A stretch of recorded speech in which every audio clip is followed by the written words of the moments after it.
광산구가 재활용품 수집, 운반 사업의 민간위탁 추진이 사전 업체 내정 의혹, 업체에 대한 특혜 의혹 등 각종 의혹에 휩싸이고 있다. 일각에서는 임기가 1년도 남지 않은 현 구청장이 무리수를 둔다는 말부터 당장 사법당국이 수사에 나서야 한다는 주장까지 민간 의탁을 두고 비판적이면서 다양한 의견이 나오고 있다.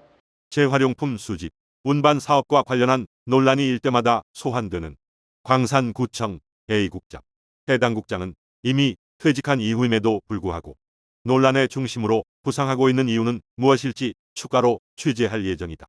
해당 국장 재직 당시인 2023년부터 민간 의탁에 대한 논의가 이루어졌다는 의혹이 있고 남도 환경비서장과는 절친인 것으로 알려졌기 때문은 아닌지 광산구의 재활용품 수집, 운반 사업의 민간 의탁 추진 사실이 입소문을 타고 알려진 것은 2023년부터다. 당시 남도 환경을 구청에서 밀어주는 업체로 소문이 파다했으며 해당 업체가 민간 의탁을 받을 것이라는 소문은 급속도로 퍼져나갔고 당시 분위기는 이미 해당 업체가 민간 의탁을 받은 것이나 다름없었다. 발 없는 말은 빨리 소문은 걷잡을 수 없을 정도로 퍼져나갔으며 모르는 사람이 바보일 정도. 대개는 에이 설마 그렇게까지 하겠어 했다.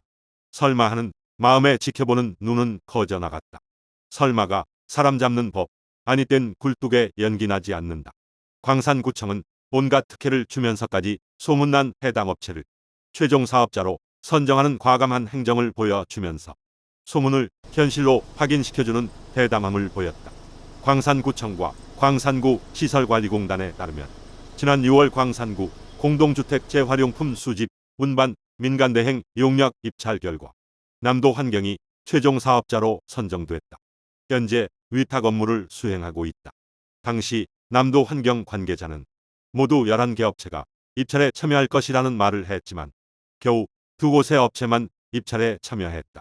특정 업체가 선정될 것이라는 소문이 파다한 상황에서 실제 입찰에 참여할 업체는 거의 없을 것이라는 추측이다.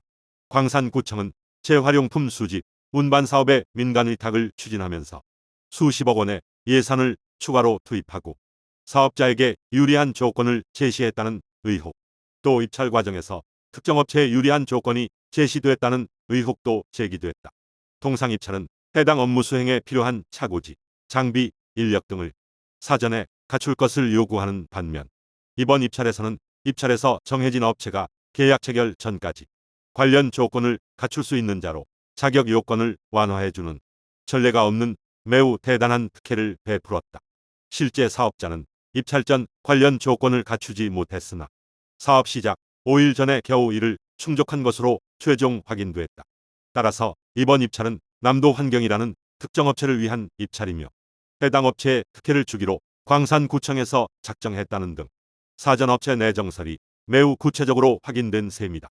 해당 업무는 민간 위탁 전환 과정에서 기존 예산 절감 효과는 전혀 없는 반면 수십억 원의 예산이 추가로 소요되는 것으로 파악되어 위탁 행정 기준에 부합하지 않는다는 비판이 설득력을 얻고 있다. 광산저널TV 기동 취재팀입니다.